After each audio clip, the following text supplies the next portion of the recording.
Tatsuya was born into the Yotsuba family, one of the most powerful mage clans in Japan. The family's sole obsession was the creation of strong mages. While still pregnant, his mother, the clan leader, poured all her prayers and desires into the hope that her child would be a superhuman-like mage. His birth was celebrated, but the joy quickly turned to disappointment when they discovered he could not use magic. From that moment, he became an outcast, bullied and ignored by everyone. No matter how much he cried or screamed, no one paid him any attention, not even his own mother, the one who had wished for him the most. To hide the disgrace and maintain the family's public image, his mother assigned him as his sister's bodyguard. From then on, Tatsuya never cried again. It was not because the desire to cry had left him, but because years of pain and suffering had stripped him of all emotion. When the siblings arrived at their villa, they were greeted by Honami, one of the family's servants. They went inside, leaving the task of carrying the luggage to Tatsuya. Miyuki soon asked her mother for permission to go for a walk, and her mother instructed her to take Tatsuya along. Reluctant but obedient, Miyuki agreed. She walked ahead, while Tatsuya followed at a respectful distance. As she moved through the quiet streets, Miyuki's thoughts simmered with frustration. She considered it pointless for someone weaker than her to serve as her guardian. But her train of thought was cut short when Tatsuya suddenly stopped her, moments before she nearly walked into a man. The man deliberately bumped into her. 3 off-duty soldiers took threatening stances, attempting to intimidate the siblings. Tatsuya stepped in front of Miyuki, his steady gaze and calm demeanor carrying a silent warning that he was the real danger. Provoked, one soldier launched a punch infused with magic. Tatsuya blocked it with ease, leaving Miyuki stunned. She knew he could not use magic, yet what she saw defied her understanding. After giving a warning, Tatsuya countered the next attack with a single punch that sent the man to the ground. Without hesitation, he took Miyuki by the hand and walked away, leaving the soldier sprawled on the floor. Miyuki was still reeling from the display of unexpected combat skill. When they returned to the villa, Minami noticed Miyuki's unsettled state. Upon hearing what happened, Hinami praised Tatsuya, but he dismissed it as nothing more than his duty, leaving Miyuki puzzled by his words. Miya, unwell, offered her own comment, remarking on his awareness of his position. With Miya unable to attend a social gathering, Miyuki was sent in her place to greet one of the branch leaders of the family. She disliked the idea, but Honami coached her on concealing her feelings for the sake of her future public image. At the party, Miyuki formally greeted Mitsugu, the branch leader, who led her to meet her cousins. Tatsuya remained by the wall in his role as her escort. The children quickly noticed him and rushed over. As he spoke to them, a faint smile appeared on his face, something Miyuki had never seen directed toward her. The sight stirred a quiet jealousy, even though she had never cared for him. Mitsugu soon intervened, taking the children away under the guise of helping Tatsuya, though in truth it was to keep them from interacting with him. Miyuki reflected on the family's internal politics and how they actively kept everyone at a distance from Tatsuya. To the Yotsuba family, Tatsuya was nothing more than a bodyguard, an expendable tool meant to shield his sister, even at the cost of his own life. Because of the family's cold influence, Miyuki never regarded him as a brother, and his distant, emotionless demeanor convinced her he felt no affection for her either. He was bound to remain by her side, not out of choice, but out of obligation. The tension eased when Tatsuya requested permission to patrol the grounds. His dedication to fulfilling his role inspired Miyuki to focus on her own duty, representing their mother with grace. The following day, the family decided to spend their leisure time aboard a luxurious yacht. Surrounded by wealth, they posed for photographs as the sea breeze carried the moment. Honami urged the siblings to take a picture together, but Tatsuya, as always, sought his mother's silent approval first. She gave a wordless nod, and to Miyuki's surprise, a blush warmed her cheeks as she smiled for the camera. The calm was shattered when the yacht abruptly swerved to evade an incoming submarine attack.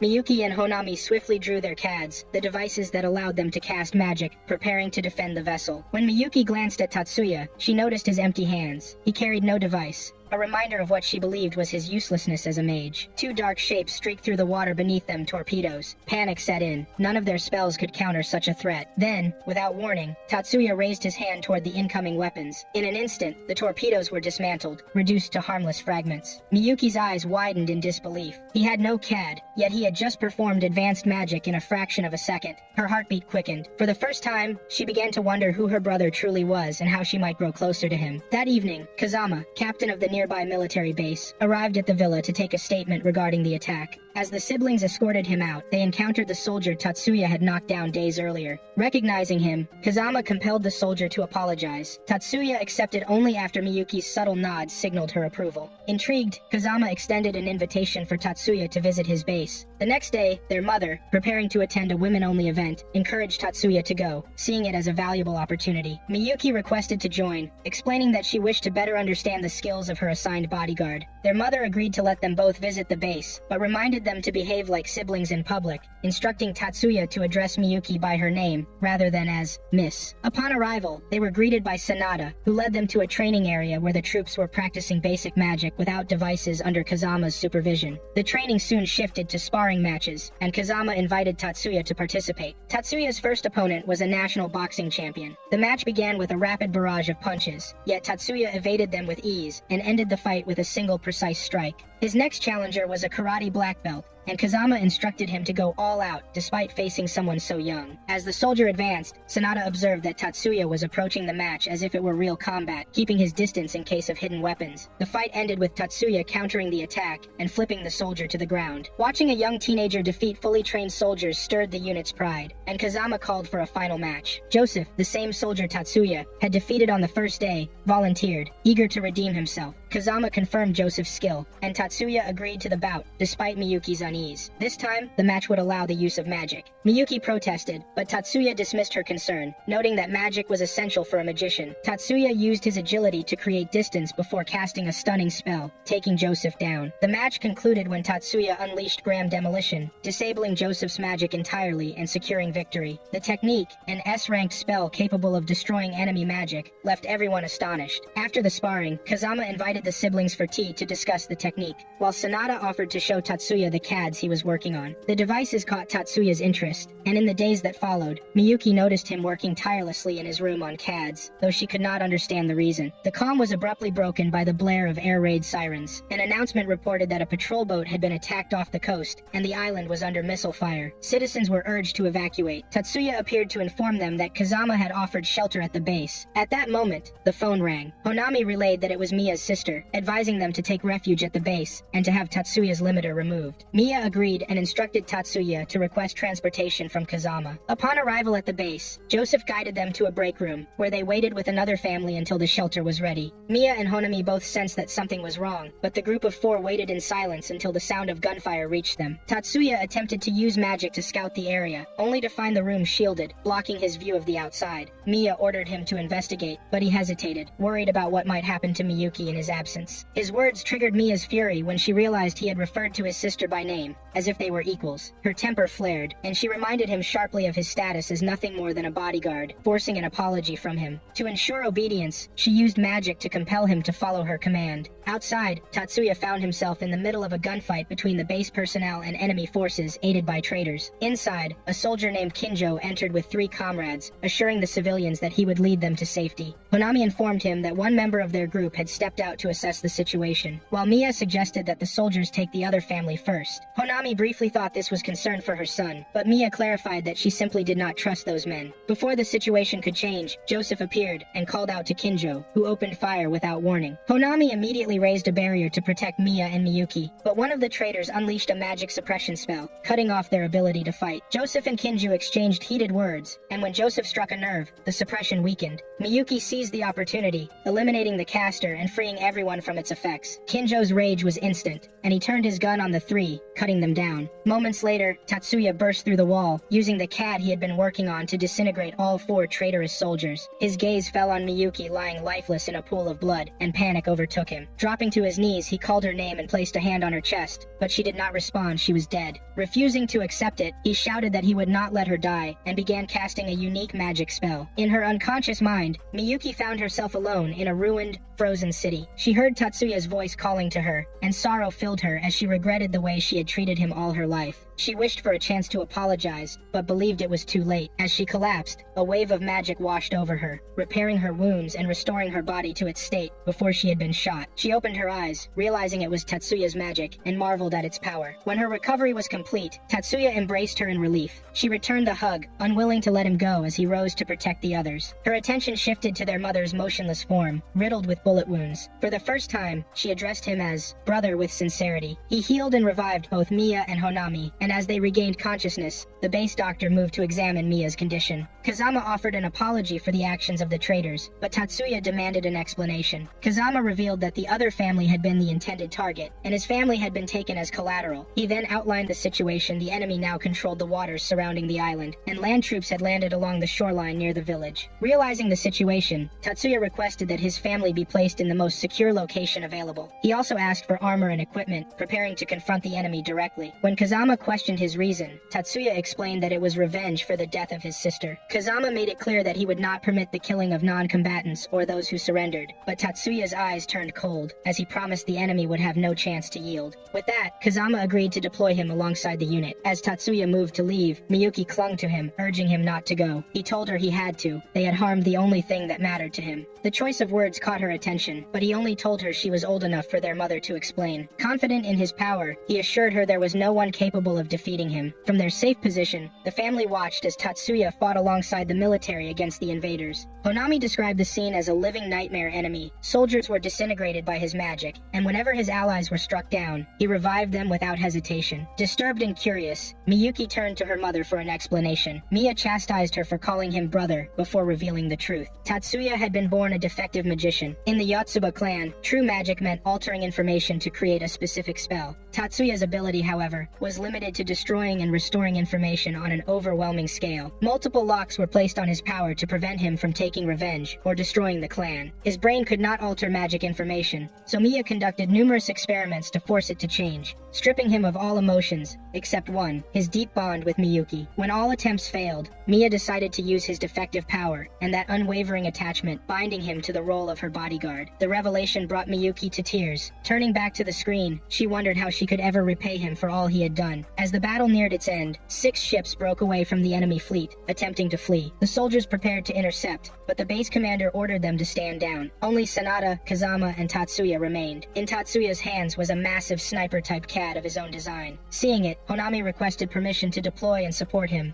Their mother gave her consent, appearing to understand exactly what Tatsuya intended to do. Honami joined him, deploying her shields to absorb the incoming bombardment, dedicating herself entirely to defense so Tatsuya could focus on his attack. Her efforts bought him the time he needed to unleash his spell. Channeling immense power, Tatsuya activated Material Burst, obliterating the enemy fleet in a single strike and generating a massive tsunami as the survivors retreated. When they reached safety, Tatsuya turned to see Honami collapse. She had exhausted every last drop of her magic power shielding him. With her final breaths, she expressed her satisfaction in choosing the moment of her death, one in which she fulfilled her true duty and died as a person, not as a manufactured tool. She urged Tatsuya to learn from her choice, then closed her eyes for the last time. 3 years passed after the infamous Okinawa incident, an event that earned Tatsuya the fearsome title of God of Destruction. In its aftermath, he chose to continue his education at Magic First High School, an affiliated institution of the National Magic University. Despite his vast theoretical knowledge, his practical test results placed him in the 2nd course, a ranking for students with weaker practical skills. It's matriculation day at First High School. Miyuki expresses her disappointment that Oni-sama is a reserve student despite scoring the highest on the entrance exam. Oni-sama clarifies that practical skills counted more than test scores, so he's just lucky to have been admitted at all. Miyuki counters that no one can beat him in academics or martial arts, but he interrupts her. He says she always gets upset on his behalf, and he cares about what she does for him. Miyuki blushes, and Oni-sama reminds her that she's smart, so he can't wait to see her shine as a full Course 1 student. Miyuki gets his point, and apologizes for being selfish. Oni-sama watches the school building while some girls pass by, talking about how excited he seems, even as a reserve. Shortly after, a female student asks if he needs help with anything. Oni-sama recognizes her as a Course 1 upper-class student, so he bows and stays silent. She introduces herself as Segusa Mayumi, the student council president. Oni-sama introduces himself as Shiba Tatsuya. His name rings a bell for her, and she tries to ask him more, but another girl interrupts to tell Saigusa that rehearsals are starting. In the matriculation hall, Tatsuya spots the sitting arrangement of blooms and weeds. Some weed students ask to sit next to him and introduce themselves. The matriculation ceremony begins, and Tatsuya's sister, Shiba Miyuki, is called up to give a speech as the representative of the incoming class. Outside the hall, Mizuki and Erika ask him if he wants to check out their homeroom, but he declines, saying he's waiting for his sister. Mizuki asks if Miyuki is his sister, and he confirms it. Tatsuya praises Miyuki for recognizing the relationship, and she explains that she sensed their auras and noticed they have similar commanding gazes. Tatsuya compliments her sharp eyesight, but mentions that she has hypersensitivity to spirit particle emissions, making it unsafe for her to watch his secrets. Miyuki calls out to him, breaking his train of thought. She She arrives with the student council president and her colleague. Miyuki teases him about dating when she spots Mizuki and Erika, but he declines, introducing them as his classmates. Tatsuya notices the student council is still hanging around, prompting him to ask Miyuki if they're done with her. The president takes it as her cue to leave, telling Miyuki they'll discuss more details next time. She informs Tatsuya that they'll have a long chat later, then exits, while her colleague frowns in frustration. Later that night, Tatsuya notices Miyuki's expression when she walks to get coffee, and he asks her what's wrong. She explains that she received a call from their grandfather and Sayuri, congratulating her on starting high school. She wonders if they contacted Tatsuya as well, but he says they didn't. Miyuki angrily freezes the table, complaining they couldn't even send him an email, but Tatsuya calms her down. He explains that he disappointed their father by choosing to go to high school instead of taking over the family business. Tatsuya says it doesn't make him angry, he just sees it as his father relying on him. Tatsuya and Miyuki visit a temple, where Tatsuya spars with some shinobis. Mr. Yakumoi, Tatsuya's master, sneakily approaches Miyuki, and she scolds him. He jokingly teases her about getting into high school, which rattles her until Tatsuya steps in to disrupt him. They end up dueling, and even though Tatsuya tries his hardest to block the attacks, he loses. Miyuki uses magic to clean her uniform and Tatsuya's clothes. At school, Tatsuya types quickly on the computer, making Mizuki and Erika curious about what he's doing. He tells them he's checking the curriculum and signing up for classes. Another student praises his speed and introduces himself as Leo. He asks about Tatsuya's signature magic spell, and Tatsuya explains he wants to be a magic engineer since he struggles with practical skills. Leo then asks who Erika is, and they bicker over each other's rudeness. During lunch, all four of them sit together and talk about their interests. Miyuki arrives and asks to join them, but some Course 1 students show up and suggest she eat with them instead of hanging out with weeds. Leo stands up to confront them, but Tatsuya declares he's finished eating and wants to leave. At the end of the school day, Miyuki's classmates try to prevent her from leaving with Tatsuya because they want to talk. He tells her to stop associating with weeds. Mizuki questions what makes the other students so superior, even though they just enrolled. The gang leader decides to prove it. He pulls out a gun to threaten them, but Tatsuya discreetly stops him. Another Course 1 student attempts to attack them, but a female student yells for them to stop. She freezes time and leaps to attack until the president arrives to intervene. Mari, the head of the disciplinary committee, tells them to follow her to give their statements, but Tatsuya steps forward to defend everyone and prevent any penalties. He cleverly twists Mari's words to protect the female student, earning her comment that he's skilled at deceit. Mari and Tatsuya are staring at each other until Miyuki interrupts them. Segusa tells Mari to brush off the situation since Tatsuya said it was a learning experience for him. She advises them to avoid self-learning that involves activating magic due to some restrictions. Mari decides to let it go and asks for Tatsuya's name on her way out, saying she'll remember it. The Course 1 gang leader introduces himself as Morisaki Shun and tells Tatsuya to forget any idea that he owes him anything. Miyuki suggests they head home, but the female student Tatsuya covered for approaches them and apologizes. She introduces herself as Mitsui and offers to walk with them to the station. On their way, they talk about Miyuki's CAD, and she explains that Tatsuya puts her at ease when he keeps it working properly. Mizuki and Leo praise him for his skills and understanding of the OS. Erika asks him to check hers, and he says he feels unsure about messing with a unique CAD like hers. Erika calls him amazing for picking up on it. Leo identifies it as an engraving type spell, and Erika explains the concept to him. He continues, stating that she needs to feed it pigeons constantly, and asks how she hasn't run out of energy. Erika says she knows that's his area of expertise, but she doesn't use much because she only utilizes the pigeons at the moment of extension and impact. She compares it to the principle of helmet splitting. The others stare at her in shock,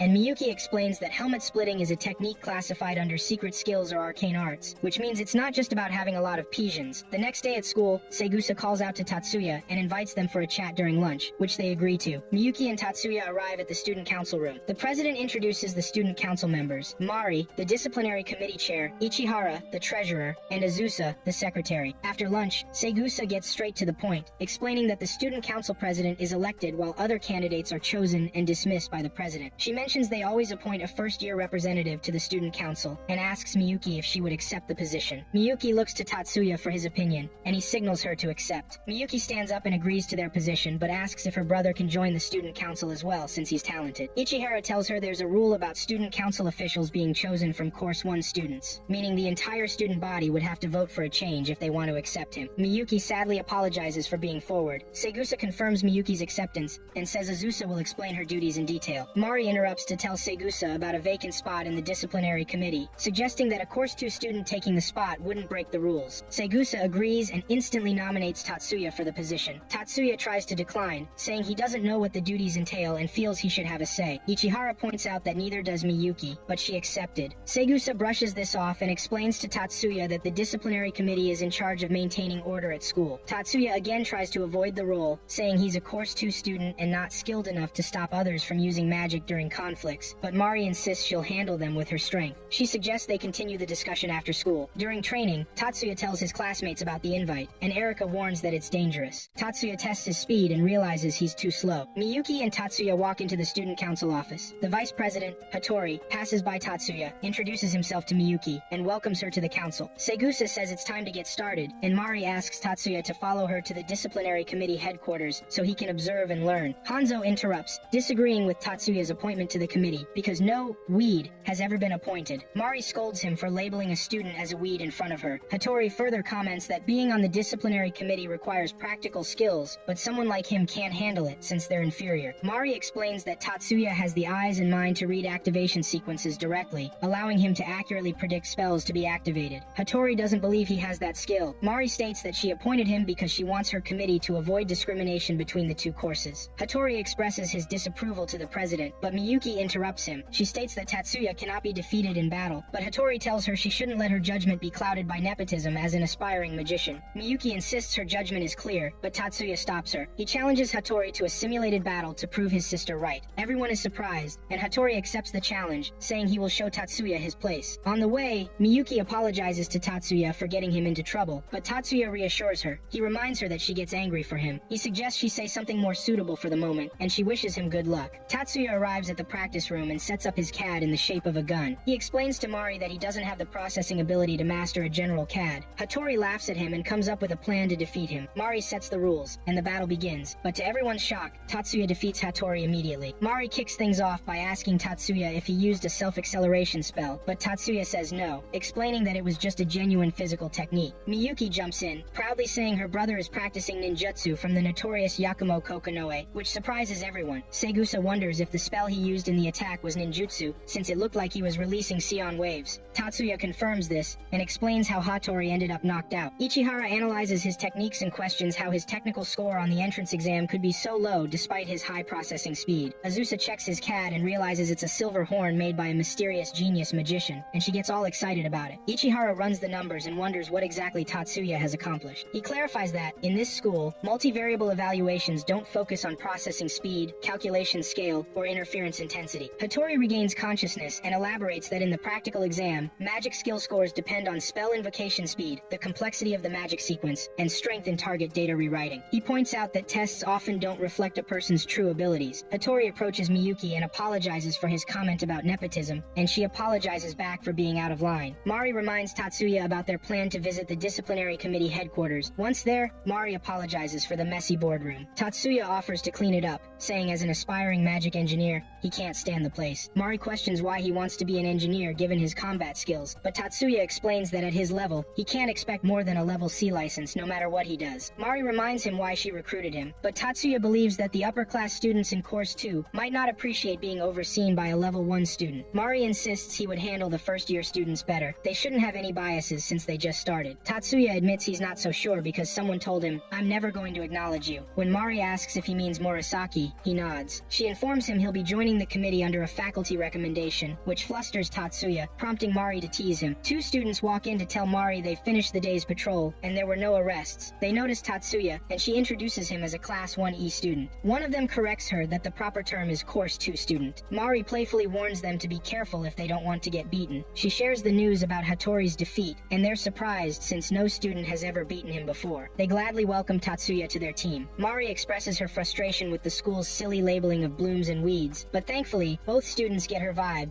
and have used their recommendation slots to pick people who aren't affected by the bloom, weed biases, so that the committee won't be awkward for him. They both extend their hands and introduce themselves. Later that night, Miyuki visits Tatsuya's room and asks him to calibrate her CAD to match the feature he used in battle since she feels she's lacking in that area. Tatsuya explains that she has the power to completely overwhelm her opponents with her magical abilities, so conventional fighting methods may not work for her. Still, she insists, and Tatsuya decides to do some adjustments, so she won't have to use her magic. She takes off all her clothes, and he scans her body. After finishing the process, Miyuki hugs Tatsuya from behind and teases him, saying she feels embarrassed, but he seems so calm because he doesn't see her as a girl. Tatsuya replies that if he did, it would cause problems. She asks if he's more interested in Segusa or Mari since he enjoys talking to them. Miyuki punishes him with her magic for having inappropriate thoughts while surrounded by upper-class women. Tatsuya falls into a trance and wakes up the next day. Miyuki apologizes for taking her prank too far. Mari talks to the committee about their roles and responsibilities. She introduces Tatsuya and Morisaki as the new replacements for the graduating students, assuring the committee of their skills. After the meeting, Mari gives them their tools and a CAD each, which they can use on school grounds. Tatsuya asks if he can use the committee's equipment as CAD. She agrees, but mentions that it's outdated. Tatsuya takes them anyway because they're high-quality items meant for experts. Mari calls him amazing before leaving. Morisaki tells Tatsuya to get over himself since there's no way he can activate magic using 2 CADs at once as a lowly Course 2 student. At the school fair, Tatsuya sees Erika being pressured to join some clubs, and he rushes to help her. When they stop running, he accidentally sees her cleavage, and she reacts. He apologizes, and she asks him to stay with her for the rest of the day if he's truly sorry. They watch a sword fight exhibition, but Tatsuya notices she's not excited. Erika finds it boring. Suddenly, some students start arguing and challenge each other to a fight. Erika identifies them as Mibu and Kirihara. The fight begins, and Mibu defeats Kirihara, claiming that in a real sword fight, she would have seriously injured him. Kirihara then suddenly draws his sword and tries to attack, but Tatsuya instantly rushes in to stop him. He informs the headquarters about the situation while Kirihara's friends angrily try to attack him, but he deflects their blows. Mibu wants to help him, but her instructor holds her back, watching Tatsuya in awe. Tatsuya stands in front of the committee and shares his experience. He states that he reported Kirihara to the health committee because he injured him while trying to take him down, but he didn't push further since Kirihara admitted his mistakes. The committee accepts his judgment, while Mari mentions she won't forward the case to the correctional committee. She asks Jumonji for his opinion, and he praises Tatsuya's decision, adding that he'll counsel him for using a lethal spell. Mari checks with Tatsuya to confirm if Kirihara was the only one using magic, and he affirms that he was. They thank him, and he leaves the room. Tatsuya apologizes to his colleagues and Miyuki for being late to dinner. Leo starts interrogating him about the rank B lethal spell Kirihara used, saying Tatsuya is lucky he didn't get hurt. Tatsuya explains that the spell has a limited effective range, making it similar to handling a sharp sword. Mizuki, worried, points out that it sounds easy to deal with a real sword, but Miyuki reassures her that Tatsuya is strong and unbeatable. Miyuki mentions that nullifying magic sequences is Tatsuya's specialty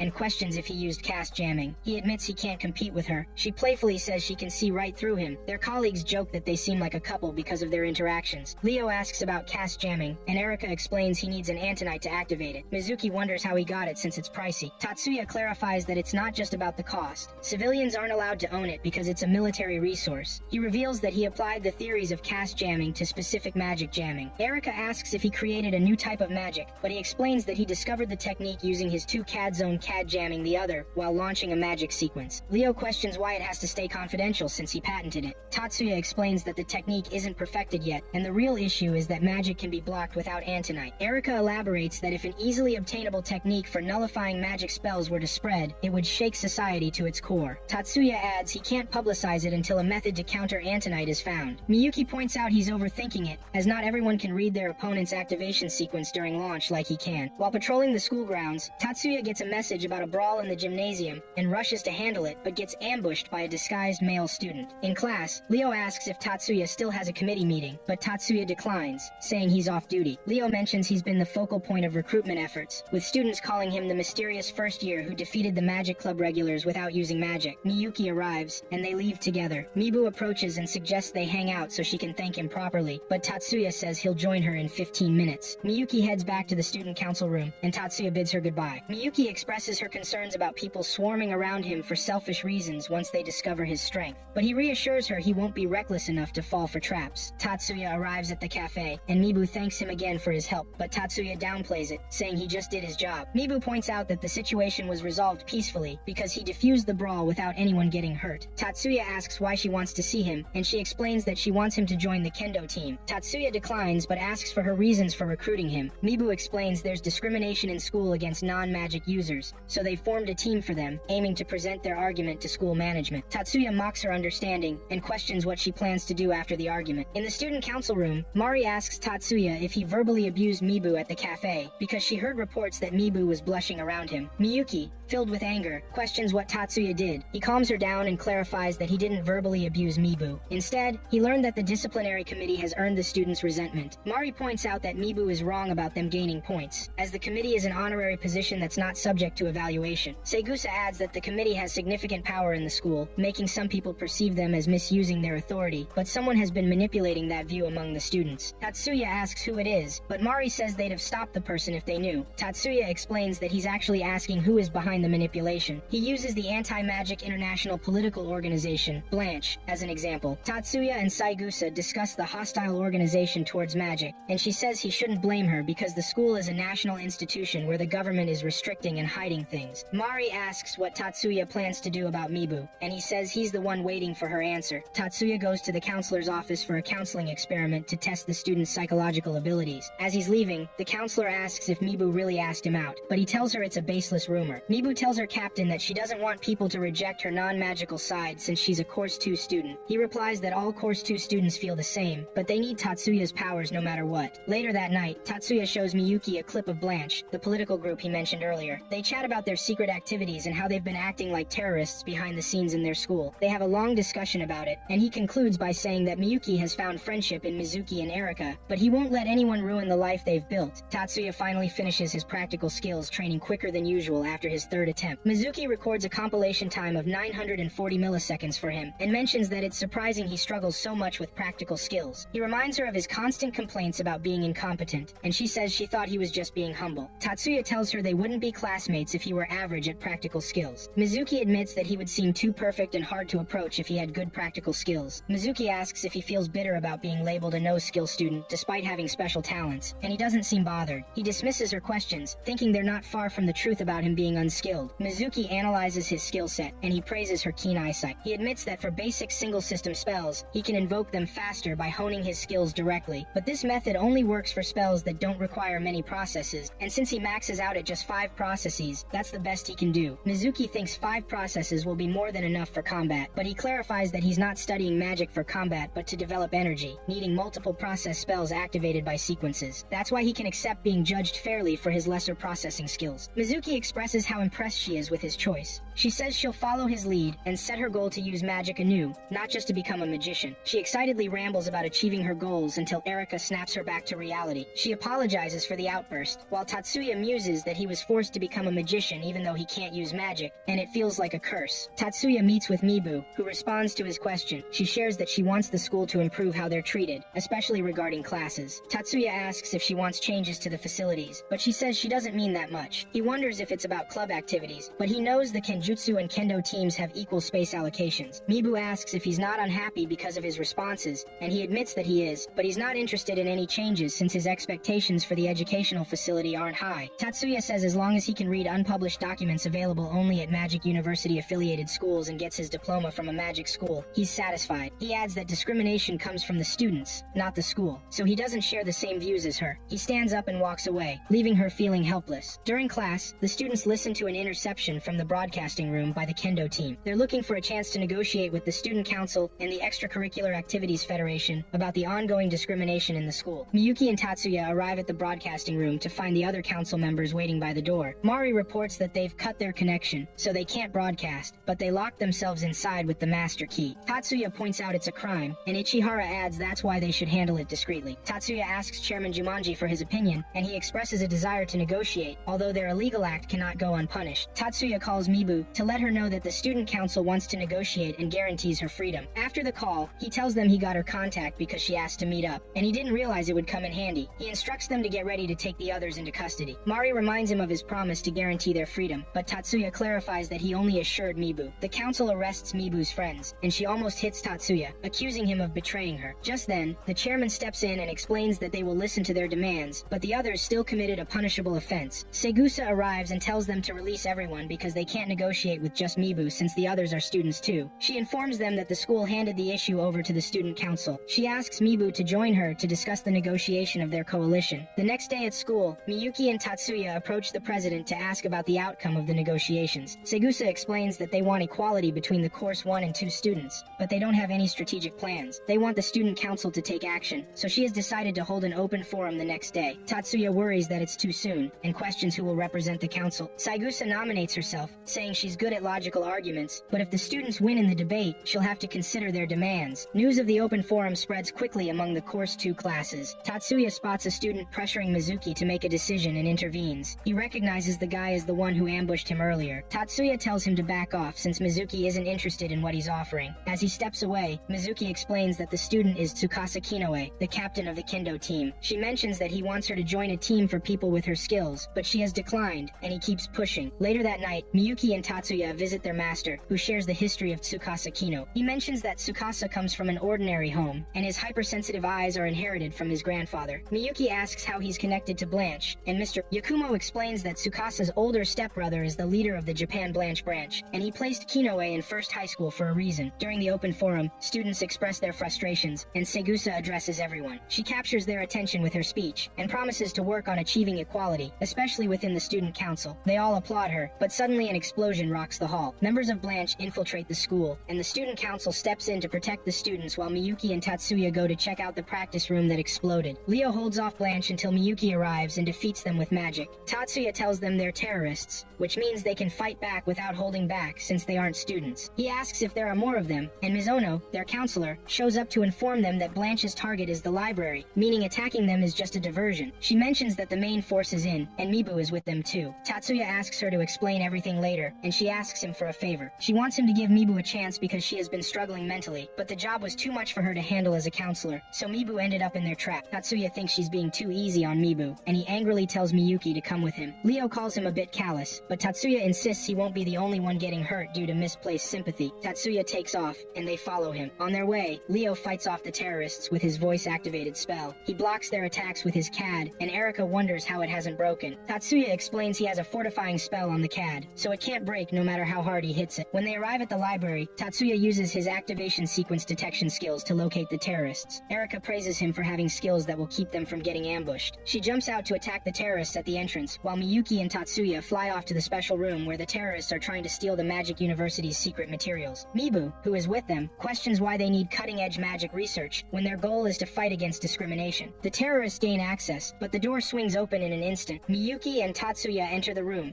and Tatsuya blows away their materials, announcing that their plot is now over. One of them tries to shoot at Tatsuya, but Miyuki defends him by freezing the gun. She asserts that no malicious intent toward Tatsuya could escape her notice. Tatsuya tells Mibu the harsh truth. Her dream of creating equality can't happen because the world is how it is, and she's being used. She angrily questions if fighting against discrimination is wrong. She claims he must have been compared to his sister because of her talent, so he must have dealt with unfair humiliation. Miyuki interrupts, disregarding her words, saying she loves and respects Tatsuya, so she bears no contempt for him. Miyuki expresses pity for Mibu because she's made herself feel inferior, and no one despises her as much as she does herself. The terrorists order Mibu to use the ring, which she does, and they cast a cast-jamming spell on the group. Tatsuya defeats the terrorists, but Mibu gets away. Miyuki tries to follow her, but Tatsuya stops her, confident that Erika will handle it. Mibu reaches downstairs and meets Erika. Erika playfully challenges her to a fight and attacks at full speed, surprising Mibu. She mentions having the same skills as Mari, but Erika clarifies her skills are slightly different. Erika successfully breaks Mibu's sword and tells her to keep going because she wants to see her push herself hard to destroy the specter of the woman who holds her back. Mibu takes off her ring, saying she doesn't need it to beat her. They both charge at each other, but Erika defeats her instantly. She introduces herself as the daughter of the Chiba family and adds that Mari is her disciple, so she's better than Mibu in kenjutsu skills. Mibu loses consciousness, and Erika holds her up. The disciplinary committee confronts Tsukasa on his way and accuses him of being behind the attack. The student council gathers around Mibu, who is in bed sick. She shares how Captain Tsukasa has been talking to them about the discrimination in the kendo team. Mibu tells them about when she started feeling inferior and what made her listen to the captain. Not long after she got admitted to the school, she witnessed Mari using her magic sword skills to handle a situation caused by the kenjutsu team, which really impressed her. Mibu asked Mari if she could train her, but Mari turned her down coldly. Surprised, Mari asked what she meant by that. Mibu goes on to recall that Mari told her she was no match for her and should choose a more suitable opponent. Mibu thought Mari said that because she was a Course 2 student. Mari interrupts and insists she didn't dismiss Mibu. She restates what she said. With my skills, I could never be a match for you. It would be better if you trained with someone more worthy. Mari explains that she had pure swordsmanship skills and that Mibu could never beat her without magic, which is why she declines declined the offer. Mari cries, calling herself an idiot for holding a grudge against Mari for an entire year over a misunderstanding while downplaying her own strength. Tatsuya comforts her, saying she didn't waste her time because she became stronger. Later, Tatsuya asks where Blanche's headquarters is because he plans to take them all down. The council leaders try to convince him not to go since it's dangerous, but he disregards them, stating he will eliminate anyone who disrupts his and Miyuki's daily lives. Miyuki, Erika, and Leo volunteer to join him. Miyuki asks how they will get there, and Tatsuya heads for the door to reveal Mizono, who has been eavesdropping. She provides them with the location, and Jumonji volunteers to go with them, offering to drive. He tells Segusa to stay back and keep control. While Jumonji waits by his car, Kihihara rushes over after overhearing Mibu's story. He begs Jumonji to let him join because he wants to avenge Mibu and express his anger toward those responsible for her situation. Tatsuya assigns everyone's roles for the infiltration. He tells Leo and Erika to secure their escape route and handle anyone trying to run away while he breaks in with Miyuki. They smash through the entrance gate using Leo's voice activation spell combined with the car's full speed. Miyuki and Tatsuya head into the building, and he senses a group of armed men nearby. He urges Miyuki to follow him, and they find the leader of the Japan Blanche organization. He introduces himself as Tsukasa Hajime, and Tatsuya immediately aims his CAD gun at him. He orders them to surrender and drop their weapons, but Hajime just laughs at Tatsuya. He offers Tatsuya a spot in their organization because he's interested in his ability to perform cast jamming without Antonite. Tatsuya sees through his plan and connects the dots. He reveals that he's been using Mibu to get in touch with him and his brother to attack him because he's after his skills. Hajime praises him for being clever, but says that coming to attack him while knowing all this shows he's still a kid. Hajime tosses his glasses up and launches a hypnosis attack on Tatsuya, commanding him to join them. Tatsuya shocks him by talking back and explaining the type of magic he used without getting hypnotized. He questions if the hypnosis was what Hajime used to replace Mibu's memories, and Miyuki angrily labels them as vulgar rogues upon realizing they messed with her memories. Tatsuya continues, saying he escaped hypnosis because he didn't fall for Hajime's distraction trick with the glasses and controlled his CAD with his other hand. Hajime's baffled about how he dodged the attack with counterattack cast jamming. He orders his men to shoot at Tatsuya, but their guns break under his spell. Hajime makes a run for it, and Miyuki urges Tatsuya to chase him while she handles the other men. One of the guys tries to attack Tatsuya, but Miyuki freezes him with magic. Tatsuya tells her not to push too hard since they aren't worth her getting her hands dirty. She angrily freezes the other men for thinking of attacking Tatsuya. The chairman, Yumonji, and Kirihara take out some soldiers as they make their way to the building. Tatsuya approaches Hajime's hiding spot, where his men are surrounding him. Tatsuya enters and wrecks their guns. They try to use cast jamming on him, but he senses their skills and the source. Hajime commands his men to kill Tatsuya, but he fires back using a cast jamming spell. Hajime, shocked, asks how Tatsuya can use magic while under cast jamming,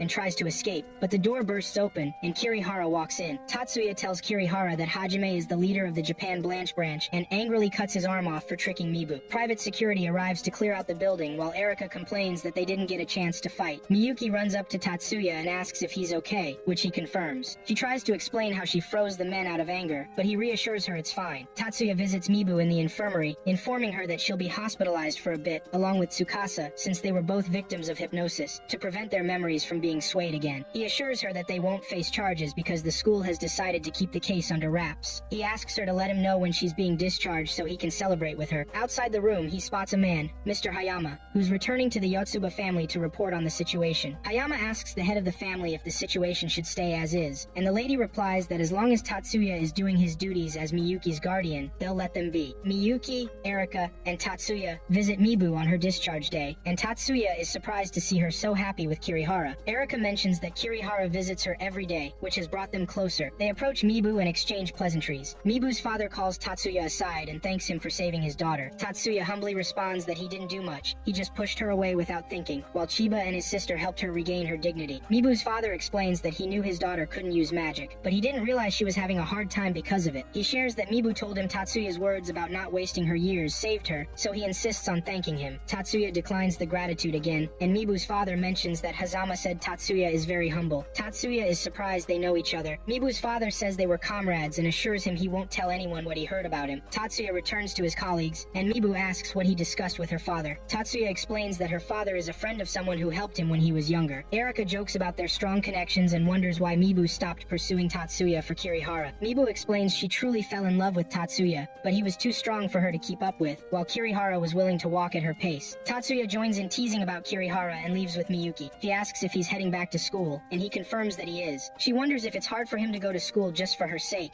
considering his great abilities, but Tatsuya replies it's his only chance to live a normal life, and he enjoys it with her. During Miyuki and Tatsuya's training session with Mr. Yakumo at the Kyuchuji Temple, Tatsuya senses a presence, and Mr. Yakumo asks the person, Haruka, to step out. They find out that it's Ms. Ono. Tatsuya asks what she's looking for, but she notices Miyuki practicing her Mirage Bat training and asks if she's entering the 9 schools competition. Mr. Yakumo replies that she is indeed competing in the Mirage Bat and Ice Pillars tournament. Tatsuya reminds her of his unanswered question. Yakumo explains that she's his student and a private investigator for public safety. Tatsuya praises her impressive concealment spell. She asks them to keep her identity a secret, and Tatsuya urges her to warn them about situations like the Blanche attack. Tatsuki's class wins the football match, but Tatsuya and Leo commend the top player from the next class for being a skilled ball handler. They approach him to introduce themselves. He says he's been meaning to meet Tatsuya and Leo because he respects anyone who can handle Erika. Leo asks if he knows Erika, but she approaches from behind and says they're childhood friends, though he's been avoiding her for the last 6 months. Mikihiko asks about Erika's training outfit, and she tries to explain, but they criticize the outfit until she angrily kicks Leo away. The student council gathers to discuss the upcoming competition between the 9 national magic affiliated schools in the country. One member mentions that they have all their candidates ready, but their engineers are still incomplete. They only have Azusa and Izori from the 2nd year, since the 3rd year students are focused on practical skills. Mari points out that Izori is just a theorist and isn't very good at fine-tuning. Segusa asks Ichihara if she can take on the task, but she declines, saying she would hinder the others with her skills. Segusa sighs in frustration while Tatsuya offers to leave, but Azusa stops him and nominates him for the position since he helps Miyuki adjust and calibrate her CAD. Mari and Segusa wonder how they forgot about him, but Tatsuya tries to decline the role, explaining that first-year students have never been part of the technical team. Mari tells him that precedents are meant to be broken. Tatsuya explains that he has a bad reputation among the students, and that fine-tuning a user's CAD requires trust between the user and the engineer, so appointing someone who would face backlash from the athletes is a bad move. Miyuki cuts him off and says she would like him to fine-tune her CAD for the competition, and they all agree on him joining the team, leaving him speechless. Saigusa informs them that there will be prep after class. After classes, Tatsuya brings out his silver horns, and Azusa admires them in amazement. She praises Lord Taurus Silver, the engineer behind the silver horns, and describes her view of him to Tatsuya, who is impressed by her insights. Ichihara works on her computer and receives warning notifications, while Saigusa offers to help Azusa with her assignment. She mentions it's a report on the 3 major puzzles of weight-based magic. She analyzes the report in her own words and proposes an experiment she thinks would work. Segusa counters that if it were that simple, someone would have already tried it. Ichihara mentions that an experiment was conducted in English a year before the last, based on Azusa's idea, but it failed. Azusa asks why, but they have no details. They then ask Tatsuya for his opinion, and he explains it to them in detail. The council leaders announce Tatsuya's nomination as an engineer to the members. Chairman Jumonji notices some people disagreeing, so he encourages Tatsuya to showcase his skills. Kihihara volunteers to be used in the experiment. They instruct Tatsuya to copy Kihihara's CAD settings to a new CAD for competitive use, and make it usable immediately without messing with the activation sequence. Tatsuya gets to work, and some people comment on his manual fine-tuning skills. He successfully completes it, and Kihihara tests the CAD to confirm it works perfectly. Some members still try to convince the council not to add him to the team, but Hattori defends him, explaining that the school's reputation is on the line, so they can't dwell on trivial matters like him being a first-year student. The other council leaders agree with Hattori, and they decide to add him to the team. Later that night, Tatsuya gets a video call from his superior, the Major. The Major tells him that the 3rd eye machine is ready, so they need him to upgrade the system and run some functionality tests. Tatsuya says he'll come by the next day, since that's also his day off to work at the FLT. Before the call ends, the Major asks about the 9-school competition and warns him to be cautious, because they've received intel that members of an international crime syndicate have been seen there multiple times. He mentions that Mr.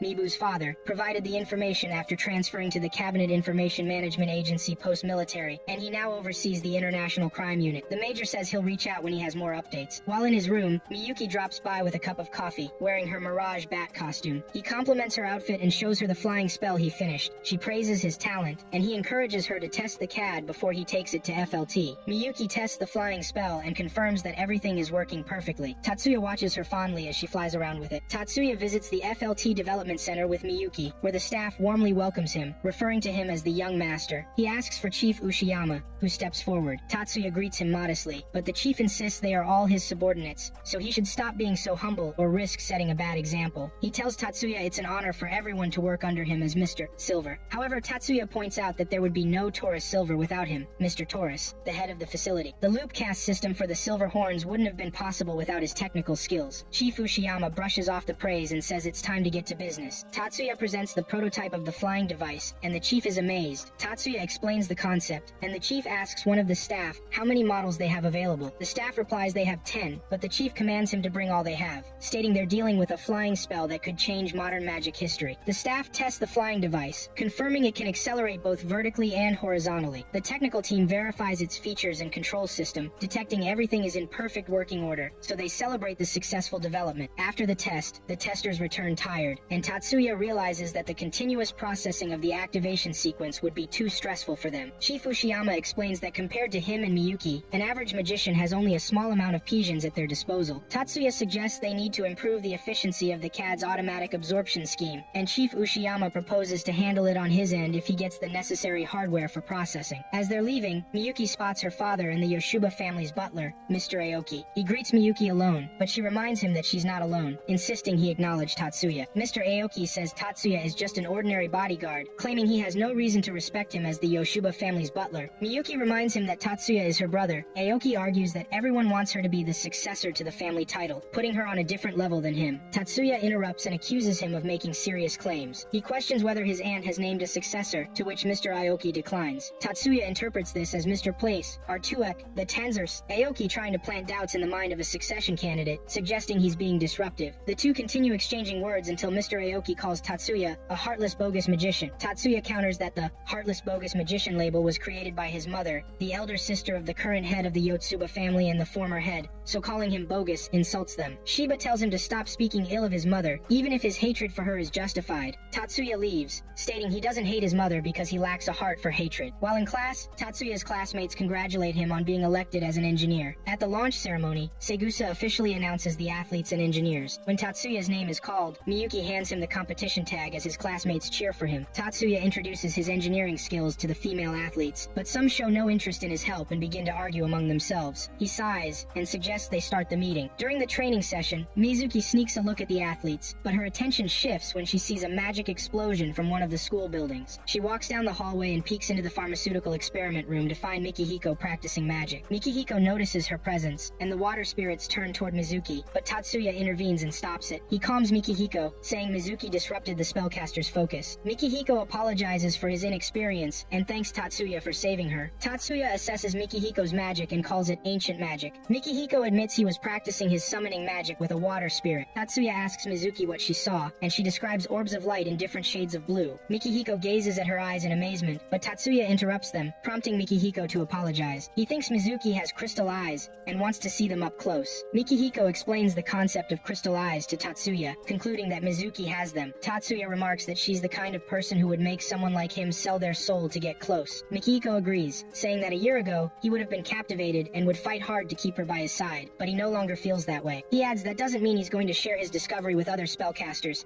and Tatsuya assures him he'll keep it to himself. The students are ready to head to the competition. Segusa arrives late to the bus, and Mari scolds her while Tatsuya understands she's dealing with a family emergency. On the bus, Segusa complains about Tatsuya's reaction and what he thinks of her. She wanted him to sit beside her, but Ichihara interrupts, saying it was better for him since she mentioned it to avoid falling victim to her enchanting eyes. Hattori shows up and seems infatuated with Segusa. He offers her a blanket, and Ichihara defends him. Mitsui offers Miyuki some tea, but she declines, saying she doesn't deserve it since she isn't suffering in the heat like her brother. She sounds sad and wonders why her brother has to endure so much. Shizuku comforts her, explaining that her brother is a good guy who sacrificed himself for a role no one else wants. Miyuki instantly feels better with Shizuku's words. Suddenly, an accident happens, and an almost exploding car speeds towards their bus. They all panic and try to stop it with various spells. Mari tells them to cancel their spells and asks Chairman Jumoji if he can stop the car. He explains that blocking it is not the only problem. The Sion storm is too strong, so he can't put out the fire at the same time. Miyuki offers to put out the fire while he stops the car. They both get to work, and the car halts immediately. Mari wonders what kind of spell this is. Miyuki identifies it as Gram Dispersion, not surprising since it's Tatsuya. Segusa thanks Jumoji and Miyuki for their help, but Miyuki mentions she couldn't have used the magic sequence without the declaration spell Ichihara cast to stop the bus. Mari scolds the other students for casting spells one after another during the chaos, saying that disorderly spells will cancel each other out and be useless. Segusa encourages everyone to remain calm in a crisis. While in thought, Mari wonders who canceled the magic sequences. They reach the 9-school competition lodgings, and Kirihara notices Hattori's expression. He asks what's wrong, and Hattori explains that his confidence was shaken earlier when he did nothing, while Miyuki, younger than him, handled the situation. He feels he'd lose to her in a test of power, but reassures himself that superiority among magicians isn't just about magic strength. Kirihara assures him that there's something special about the two siblings and bets that Tatsuya has killed before. Hattori asks if that means Tatsuya has fought in actual combat, and Kirihara agrees. He recalls the Blanche incident, stating Tatsuya was impressive because his thirst for blood was intense, confirming that Miyuki isn't just an ordinary girl. Tatsuya tells Miyuki that the incident wasn't an accident, but a deliberate attack since he found traces of magic. He explains it was small-scale magic, launched instantly at minimum output levels. The magic consisted of 3 spells, meant to leave no detectable cyan remnant, launched by the driver, indicating it was a suicide attack. Miyuki angrily calls the driver a coward, and Tatsuya tells her criminals and terrorists are cowards, because those who give the orders rarely risk their lives. They walk into the lodge and are surprised to see Erika. Tatsuya greets her and leaves while Miyuki questions why she's there 2 days before the competition, becoming even more surprised when she sees Mizuki in a revealing dress. Miyuki tells Mizuki to take it off and questions how they got access to the military hotel. Erika says she used her connections as a member of the Chiba family. Miyuki asks again why they arrived early, and Erika says they plan to attend the banquet. Miyuki informs them it's for insiders, but Erika insists they're also insiders because she has it handled. At the banquet, Erika serves Tatsuya drinks as a waitress, and he realizes that's her idea of being an insider. Miyuki arrives and compliments her outfit. They talk about it until Erika rushes off to call Mikihiko. Mitsui and Shizuku approach them. Tatsuya comments that they're always together, and Shizuku replies it's because they're friends. Miyuki asks about the others, and Shizuku shows her where they are, saying they want to come over, but can't with Tatsuya nearby. Tatsuya encourages her to go with them and connect with her classmates, emphasizing that teamwork is important. Erika arrives with Mikihiko and asks about Miyuki. Tatsuya tells her that Miyuki is with her classmates and that he'll introduce them later. Mikihiko says it's okay because he feels awkward meeting someone in uniform. Erika and Mikihiko bicker before Mikihiko leaves to grab the plates that Erika pointed out. Tatsuya tells Erika to take it easy on him, but she explains that both she and Mikihiko are there because their parents made them. She says it isn't kindness. She just feels sorry for him since they're in the same situation. Tatsuya says he won't pry since there's nothing he can do. Erika thanks Tatsuya for being cold because it lets her express herself without feeling pathetic, since he shows no sympathy. She thanks him again and heads off. Miyuki looks at Tatsuya and tells him he's oblivious to people's goodwill because he doesn't notice her staring. Some students from another school notice her, and their leader asks who she is, which another student answers. The banquet starts, and the host announces that the Magic Association chairman, Mr. Retsu Kudo, will say a few words. Mr. Retsu shows up and plays a prank on the students with a magic trick, which Tatsuya immediately detects. Mr. Retsu eventually steps up and apologizes for his prank. He mentions that only 5 students caught the trick, which means only those 5 would have attacked him if he were a real terrorist. He gives a short speech encouraging the students to improve their magic skills, expressing excitement to see their creativity. In their room, Mitsui tells her roommates that she feels nervous, but Miyuki calms her down, saying it's too early for that. She asks Shizuku about the next day's events. Shizuku checks them out, and they decide which ones to attend. There's a knock at the door, and when Mitsui opens it, she finds Amy and a couple of other female athletes. Amy urges them to join them at the hot spring. Meanwhile, Mikihiko practices his summoning magic but senses some thieves nearby. He considers reporting it to security since he's not as strong as he used to be, but then decides to act like Tatsuya, who overpowered Course 1 students. He chases the thieves, who try to shoot at him, but someone saves him. It turns out to be Tatsuya. The episode recaps how Tatsuya arrived just in time to save Mikihiko from the thieves' attack. Tatsuya checks their pulses and confirms they're still alive. He praises Mikihiko for taking out his targets with a single shot from a blind spot without seriously injuring them. Mikihiko says he'd have been shot if Tatsuya hadn't stepped in, but Tatsuya calls him an idiot for not recognizing his own success in capturing the intruders with his magic. Tatsuya questions what Mikihiko sees for himself, stating he can beat anyone, no matter how skilled, without help from anyone. Tatsuya wonders why Mikihiko would undermine himself to the point of not believing in himself, and Mikihiko insists Tatsuya doesn't understand. Tatsuya encourages him and explains that the issue lies with Mikihiko's spells, not his talent. Mikihiko,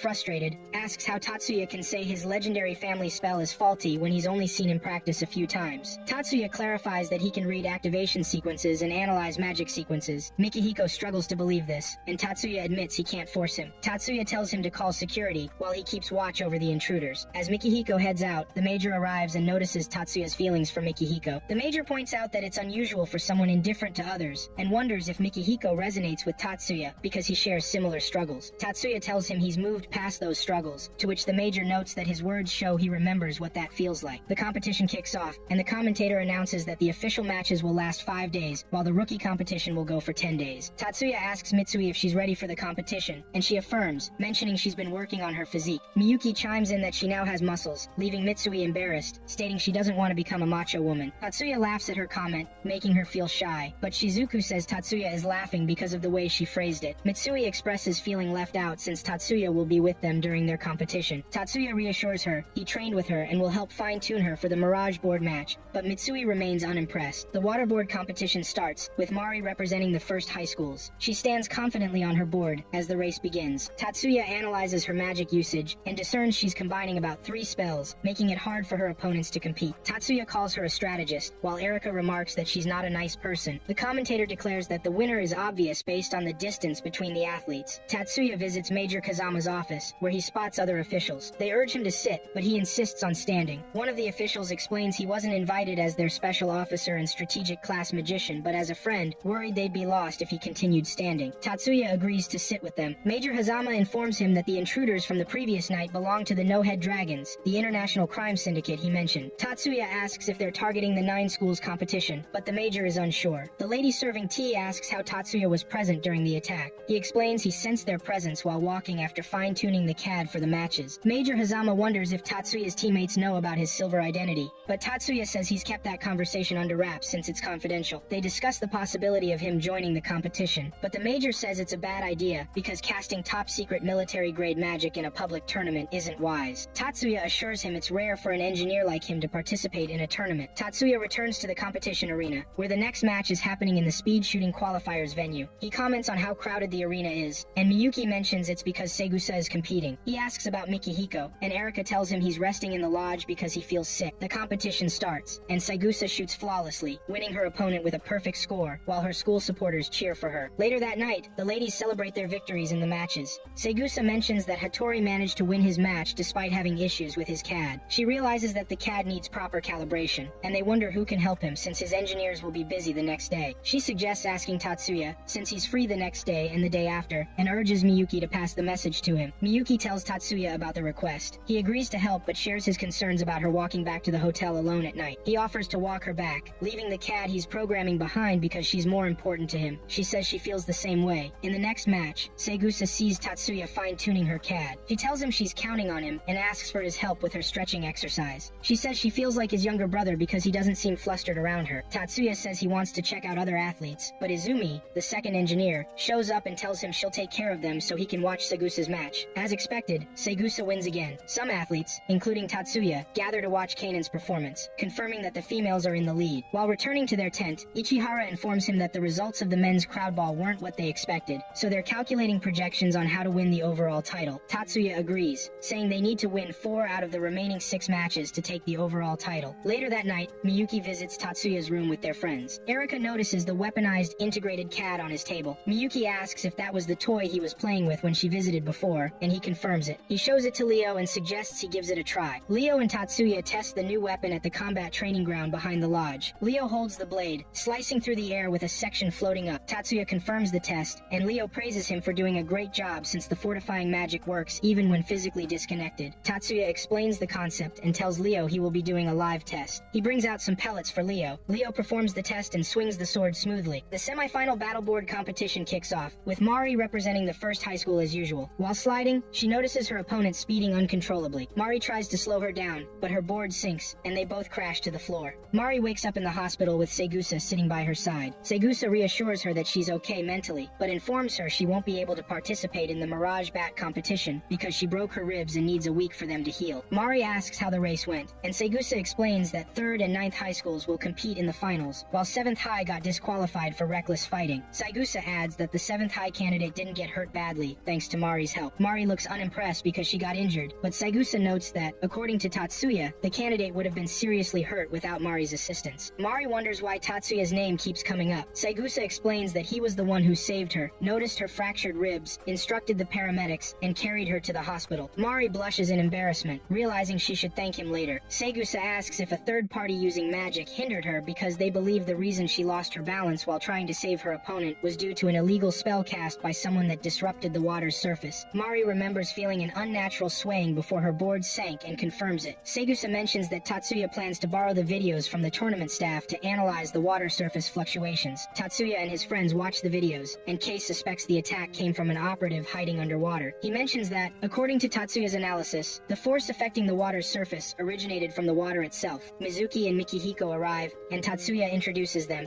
explaining that he called them to help figure out the mystery of the underwater operative. Tatsuya details his analysis and concludes that it's not easy to cast spells that make the waterways collapse from outside without detection, and it's unlikely it was delayed magic. He asserts that the only plausible explanation is that the spell was cast by someone hiding underwater. He reiterates that it's a ridiculous idea because it's impossible to completely hide oneself using either modern or ancient magic, leading to the conclusion that something other than a human was lurking in the water. Tatsuya asks Mikihiko if it's possible to cast a delayed spell that activates after a few hours using spirit magic, especially under conditions to make the water cave in. Mikihiko confirms that it's doable. They play a clip showing the 7th high candidate accelerating and realize that the acceleration happened because someone messed with her CAD. Kei wonders who could have tampered with it, and Tatsuya suspects that operatives among the tournament committee members might be the ones since they can access the CADs when they're taken from the school's protection. The first High Student Council meets to discuss their need to win the last 2 official battles to secure overall victory. Saigusa mentions they need to be cautious about interference from unknown sources, and Saigusa asks Ichihara for a breakdown. Ichihara reports that they're on track with their projections, but they must win the official Mirage Bat and Monolith Code matches to avoid falling behind 3rd High. Saigusa tells Miyuki that she'll compete in the official Mirage Bat instead of Mari. Miyuki protests, pointing out that some upper-class students are only participating in 1 match, but Mari states they aren't qualified enough. Tatsuya encourages her to take on the task since they believe in her abilities and promises to optimize her CAD as best as he can. Tatsuya checks with Mitsui to see if she's ready for her race, and she confirms, though nervously. Shizuku arrives and takes Tatsuya's newly developed CAD. He urges her to check it thoroughly, and she assures him she feels good about it. She asks if he doesn't want her family to hire him, and Tatsuya says they'll talk about it once he gets his license. At the shooting venue, Mari expresses that it's their first time seeing Tatsuya's engineering skills in action. Ichihara notes that he's received plenty of praise from the athletes, and more students are requesting him to fine-tune their CADs. Segusa worries about potential impacts on the other matches, but Ichihara reassures her that it's under control. As the shooting begins, Shizuku performs perfectly, and they analyze her skills. She finishes with a perfect score, and they commend Tatsuya's engineering skills. Tatsuya comments on the CAD, expressing surprise that they went for the blind spots, but the settings weren't malicious, just as he expected. Shizuku tells him he worries too much since it's still just the preliminaries. Tatsuya mentions she will fight in match mode during the quarterfinals, so he has optimized her sword, and she can check it out. Ichihara reviews the match results and notes that the ladies are winning, while 2 boys in the boys' races didn't make the cut. She suggests they should put more effort into training engineers in their school. Tatsuya finishes setting up Shizuku's CAD and reassures her that she'll win. Shizuku confidently replies that she will, because Tatsuya has set everything up perfectly for her. Shizuku wins the newcomers' speed shooting quarterfinals with a perfect score, and her school members cheer with joy. Segusa greets her happily and shares how impressed she is. Tatsuya insists the girls won through their own hard work, and Saigusa praises them too. Mari adds that Tatsuya's efforts in the matches shouldn't be overlooked. Finally, Tatsuya acknowledges the praise but says thank you with a lack of enthusiasm. Mari wonders why he sounds that way. He explains that the achievement of having all their players on the podium is largely due to his engineering skills, which they all know to be true. The athletes share their thoughts, with Amy saying she felt like her magic had suddenly improved. Ichihara mentions that the university has approached them about officially adopting Shizuku's magic into the Magic University Index. Tatsuya tells them to list Shizuku as the developer's name. Shizuku tries to argue, but he explains that the first person to use a new type of magic is credited as the developer, and he also wants to avoid the embarrassment of being unable to use magic. Segusa interrupts their discussion and tells Tatsuya she's counting on him for the next matches. The athletes of 3rd High School gather to discuss 1st High's strategy. Their leader, Masaki, notes that the girls aren't winning because of their magic skills, since some of them don't seem to have exceptional abilities. He says their losses aren't due to a lack of talent, so there must be another reason. George theorizes they have a great engineer. He speculates that the engineer behind the girls' speed shooting has incredible skills. Masaki asks George about the weapon Shizuku used, and George confirms it's a generalized weapon. The other students can't believe a generalized weapon could exist in rifle form, but Masaki assures them it does. George explains it's a cutting-edge technology revealed the previous summer, but the prototype was too inaccurate for immediate use. Masaki mentions he saw the actual device during the match, concluding the engineer's skills are beyond high school level. He adds that any matches he competes in will be a tough challenge for them. Tatsuya tells Azusa and Mitsui he'll help them with her battle board since he has a bit more free time. Mitsui quickly asks him to adjust her CAD, but he declines, stating it's rude to Azusa. Mitsui apologizes, and Azusa brushes it off. Tatsuya agrees to adjust her strategy for the preliminaries because of her regret. The athletes all gather by the waterway, and Azusa questions questions why Mitsui has so many optical activation sequences prepared. Tatsuya explains that using magic to interfere with other contestants isn't allowed, but they can still disrupt them by affecting the water's surface. He gives each of them dark optical shades to wear. The race begins, and Mitsui casts an optical spell on the water's surface, causing the others to lose their balance while she sails through easily to win. She joyfully runs to Tatsuya, thanking him with tears in her eyes, saying she's never won a game or tournament before, but he made it happen. The student council leaders get together to talk about how the competition is going. Mari confirms that only Morisaki ended up as the runner-up in the men's speed shooting, while the other two guys were eliminated. Jumonji mentions that the boys could use a morale boost, and that they need to shake off their slump. A group of men supporting Third High sit at a round table, discussing that they need to make a move on First High to keep them from winning. One of them notes that they drew a big crowd this time, which will seriously impact their business. He warns that their boss might take matters into his own hands, depending on how badly they lose. Tatsuya opens his door to find Miyuki inside. He encourages her to go back to her room, explaining that lack of sleep can hurt her focus, and she's not invincible when it comes to losing. Miyuki pleads for just a little of his time. She tells him Shizuku informed her that he turned down the chance to add his name to the index. She asks if he did it because of their aunt, and he confirms it. He explains that the university has significant power, so it's possible that his identity as Silver, which the Yotsuba family has kept under wraps, could be revealed. He adds that he doesn't have enough resources yet to defeat their aunt, the Queen of the Night, or the Yotsuba family, so his best option is to follow their rules. Miyuki tears up and hugs him, saying she will always be by his side. Shizuku is dressed in a traditional outfit for her Ice Pillars breaking match. Tatsuya worries if that's a good choice, and whether the dress will hinder her, but she reassures him that she feels comfortable. She remarks that it's less flashy than what Keinon and Amy are wearing. The competition kicks off, and Shizuku's opponent arrives in costume. The students cheer them on, and Mitsui asks if Miyuki isn't going to meet Tatsuya. Miyuki explains that she wants to check out Shizuku's hands since they'll be competing. Shortly after, Shizuku showcases her skills and wins the match, making her team ecstatic. Mitsui gazes at Tatsuya adorably, while he fine-tunes the CAD's magic sequence. She comments that it's just as beautiful as exam day. Miyuki shows up and interrupts her thoughts. Soon after, the upper-class women from the student council arrive to cheer on Miyuki. Tatsuya tells her not to be nervous because of their presence, and she agrees, saying he's always by her side. As the match begins, Miyuki unleashes inferno magic to shatter all the ice pillars, leaving her opponent defenseless. The upper-class women express their amazement at Miyuki's command of magic. Later, the female athletes gather around Tatsuya to chat about Miyuki's match and thank him for calibrating their CADs. Morisaki overhears their conversation, furious, and storms out of the room. His fellow athletes chase after him, and he tells them they'll win the Monolith Code game the next day. He tells Tatsuya to wait, saying he'll show him that blossoms are better than weeds. The first-year students from the third high school introduce themselves to Tatsuya as Masako and Shinkuro. Tatsuya, recognizing their titles, questions what the Crimson Prince and Cardinal George want with him before their match. George admits he hasn't heard Tatsuya's name before, but promises to remember it. He says Tatsuya is probably the most prodigious engineer in the history of the 9-school competition, and they came to see what he looks like. George mentions they are competing in the Monolith Code game, but Tatsuya clarifies he isn't in charge of the event. George expresses a desire to compete against Tatsuya's players one day, although they believe they will win regardless. Meanwhile, Mitsui competes in another waterboard game. Erika comments on the contestants' choice to wear dark shades to avoid being affected by Mitsui's optical activation sequence again. Mikihiko points out that they are only playing into Tatsuya's hands because he won't use a simple strategy twice. The race starts, and the girls take off faster than Mitsui, but she suddenly speeds ahead, creating a significant gap. Erika says it's like a shadow dropped onto the course, but Mikihiko explains that the dark goggles make Mitsui's opponents mistakenly think the water routes end at the border of light and dark, so they hesitate to enter the darkness. Mitsui wins the race, smiling happily. Segusa praises the Ice Pillar Break athletes for their impressive performance. She notes that the tournament allowed them to share the first position rather than compete. Aimi decides to withdraw, while Shizuku wants to compete against Miyuki, not wanting to miss the chance. Segusa asks for Miyuki's choice, and she agrees to take on the challenge because it's what she wants. The match begins. Shizuku fights hard against Miyuki's Inferno magic, unleashing another CAD to fire high-level spells at the pillars. Miyuki commends Shizuku for mastering the dual CAD technique but calls her naive. Miyuki then casts a Niflheim spell with her CAD, described by Mari as wide-range freezing magic, capable of creating liquid nitrogen. Miyuki wins the match, leaving Shizuku in shock. Shizuku sits alone in her room, feeling sad when Mitsui comes to comfort her. Shizuku cries over her loss, knowing she didn't stand a chance, despite realizing she was overwhelmed by Miyuki's skills. Tatsuya lies on his bed, recalling the history of the Crimson Prince and Cardinal George. He explains that Masaki earned his title as Ichijo's Crimson Prince after volunteering as a soldier at just 18, using rupture magic to decimate enemy forces. He identifies George as the genius magician who discovered the cardinal codes that were thought to exist only in theory. Tatsuya Tatsuya sees it as a nearly criminal coincidence that both decided to enroll in the same school and grade. He empathizes with Morisaki and the others who will compete against them, noting their only saving grace is that Rupture is a lethal rank A spell prohibited during the tournament. Upon arriving at the school's tent, Tatsuya learns about the boys' team's bad news. Miyuki shares that they had an accident, while Shizuku insists it was a deliberate overattack, clearly violating the rules. Miyuki urges her not to jump to conclusions, reminding her there is no proof. Tatsuya asks about Morisaki and the team's health, and Segusa explains they are in critical condition due to a battering ram attack in an abandoned building where they got trapped under the debris. Tatsuya listens carefully and finally shares his thoughts, stating that to him, it's a clear violation of the rules. He assesses the situation and concludes that the tournament staff will be in a panic because they started the event in a rundown building. He suspects they will want to cancel the Rookie Monolith Code event. Segusa confirms that they are seeking cancellation, but mentions that the prelims and 4th High are proceeding with the matches without them, so they may have to forfeit their second preliminary match. Tatsuya agrees that they have no choice but to forfeit. Segusa tells him that Jumanji is negotiating with them and wants to talk to Tatsuya privately. She shares that since Mari's incident, she views the attack as sabotage and wonders if the schools are seeking revenge, but Tatsuya tells her it's beyond that. He shares limited information he has about the crime syndicate targeting the competition and the 3 robbers who attacked them at the event's start. The men opposing 1st High confirm that their tactics will lead to 1st High's disqualification from the Monolith Code match, which will affect their scores. Tatsuya encourages Mitsui and another athlete competing in the Mirage Bat match. During the match, the girls perform well, while some boys speculate on how Tatsuya can make such a tiny activation sequence work. They remark that anyone might think he's Taurus Silver himself. Azusa hears their comments and connects the dots with Tatsuya's engineering skills, exclaiming when she realizes he is the real Taurus Silver, just as the girls win the game. Tatsuya is called by the student council. Segusa thanks him for his efforts, and explains that, given their current situation, they need to secure 1st place in the Monolith Code rookie competition. She mentions that Masaki and Shinkuro are competing, and with their teamwork, they shouldn't face many challenges. She asks Tatsuya to represent them in the Monolith Code competition. Tatsuya questions why she chose him, and Segusa says she believes he's capable. Tatsuya declines for various valid reasons, but Jumonji insists he accept the responsibility. Reluctantly, Tatsuya agrees, and Jumonji asks him to select his teammates. Tatsuya picks Leo and Mikihiko, which makes Hattori shout in frustration. Tatsuya explains that he chose them because he has a good rapport with them, which is essential for teamwork, has seen them practice, and they have excellent skills. Tatsuya tells Mikihiko and Leo about the competition, and they agree to participate. Tatsuya outlines the strategy for the event, saying Leo will take on the defensive role, meaning he needs to protect his monolith from enemy attacks. Tatsuya checks if Leo knows what he needs to do to win a monolith. Leo confirms that he has to either knock the other team out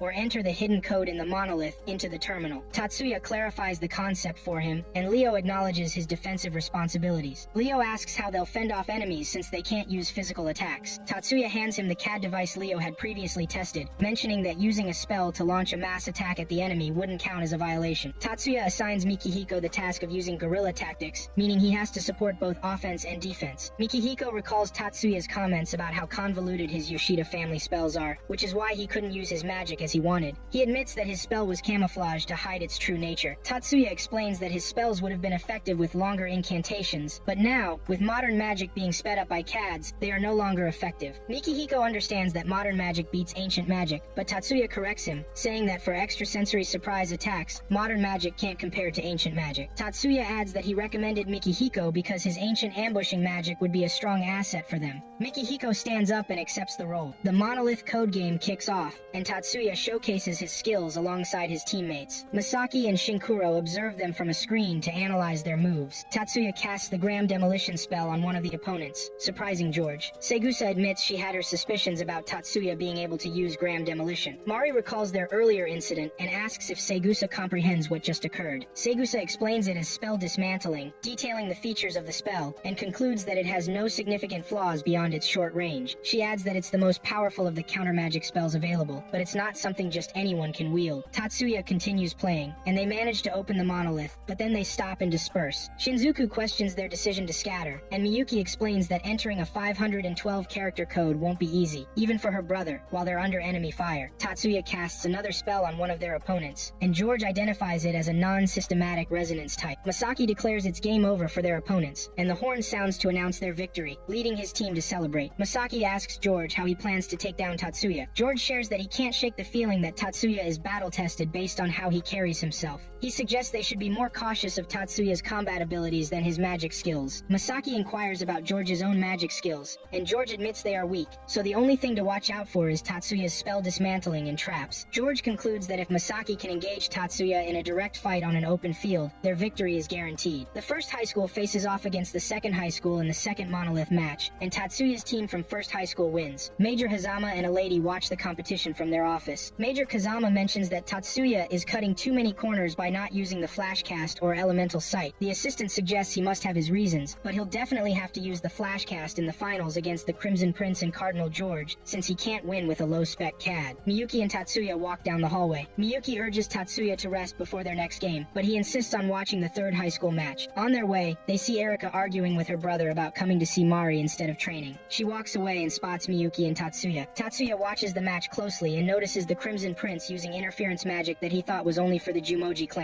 The third school wins the match. Segusa asks Jumonji about it, and he suspects the prince used it as bait for Tatsuya. Tatsuya realizes Masaki intends to draw him into a direct confrontation by deliberately exposing himself. This puts them in a tricky situation because they need to take the bait to win. He praises Cardinal George for a clever strategy. Tatsuya tells his team they've got them, and they all agree. He analyzes George's skill set as the invisible bullet. Tatsuya reminds them that George isn't the only opponent they have to worry about, so before stressing over Masaki and George, they should focus on their match with 9th High School. The monolith code starts for 1st and 9th High Schools. Tatsuya's team wins again, and Erika proudly notes that Mikihiko hasn't changed at all. Erika stands alone at the top of the building. Mikihiko approaches her and says he wants to see Mount Fuji before the finals. After a moment of silence, Erika asks if he feels the energy he came to soak up. She tells him he can now use magic like he used to before the accident. She encourages him to keep it up since he has nothing to fear from 3rd High. Ono delivers a box to Tatsuya from his master, complaining that she's not an errand girl but a counselor. Tatsuya asks her to gather information on the No-Head Dragon's base in exchange for a tax-free windfall. She asks how he knows about it, and he explains he just wants to find out who the enemy is that threatens him. She promises to give him the information in 2 days. Masaki and George read the announcements. They confirm the match will take place on the open plain stage. They're excited that their plans will come out on top. Tatsuya shows the robes he received from his master to Leo and Mikihiko. He explains that he has inscribed magic circles on them, which work like engraving magic with an ancient magic medium. He mentions that the robes enhance the wearer's magical potency. Leo asks what they're for, and Tatsuya says George's invisible bullet needs a visual confirmation of its target, so the robes will block the spells. He assures them that the committee has checked their devices, so they're in the clear. Tatsuya gets a briefing from Segusa about their opponent's strengths. Hattori asks if Tatsuya has a strategy, and Tatsuya explains he plans to force Masaki into close combat since he is overly obsessed with him. Kihihara reminds him that brawls aren't allowed, and Tatsuya mentions there's a way to keep his hands clean. Tatsuya trains in the morning, admitting he's not confident about defeating just Masaki given his current limitations. He arrives and offers a towel to a girl who acknowledges Masaki's strength and notes he has to fight with his powers limited. She adds that, as someone who helped impose those limits, she can't really say much, but she believes nobody can beat him. She storms off, leaving Tatsuya wondering what to do next. The competition kicks off, and Erika teases Leo and Mikihiko about their robes. Mikihiko asks why he doesn't have to wear one, and Tatsuya explains he's a vanguard, so he can't run fast in such uncomfortable attire. Mizuki takes off her glasses and tells Erika she sees spirits swirling around Mikihiko. Masaki and George notice the robes and wonder what they're for. Masaki suspects it might be a countermeasure against George's invisible bullet since he knows about it. George confirms that the spell has no penetrating power, but can't be blocked by just clothing. He doubts he'll face them with such a weak strategy. George says he didn't expect Tatsuya to have another trick, but Masaki dismisses his overthinking. Chairman Mr. Kudo sits to watch the match, noting he's found an interesting young talent. The match starts with Masaki launching spells at Tatsuya, but Tatsuya blocks them as they close in. The other competitors praise Tatsuya's skills, wondering if he's really a Course 2 student. George observes that Tatsuya is using a different type of magic and questions if he really changed the structure of his sequence in just 2 hours. He decides to head to the battlefield. Tatsuya narrowly dodges one of Masaki's attacks, but determines he has no choice but to use his elemental sight magic. The major observing Tatsuya's moves realizes he can't hold back any longer because of the spell he used. A lady suggests an ultimate case could be made that he used sixth sense magic, not elemental sight. Major Kazama claims he can fool novices, but not the keen eyes of Chairman Mr. Kudo. George charges at Leo and Mikihiko, but they block his invisible bullet with their robes, and he realizes he can't use his invisible bullets. He tries attacking again but sees an illusion. George barely avoids a hit from Leo, thanks to Masaki's defense. Suddenly, Masaki sees Tatsuya rushing at him and releases his magic without adjusting. Masaki worries he might end up killing him at this rate. Tatsuya tries to deflect the attacks but gets hit hard. Masaki stares at him in shock,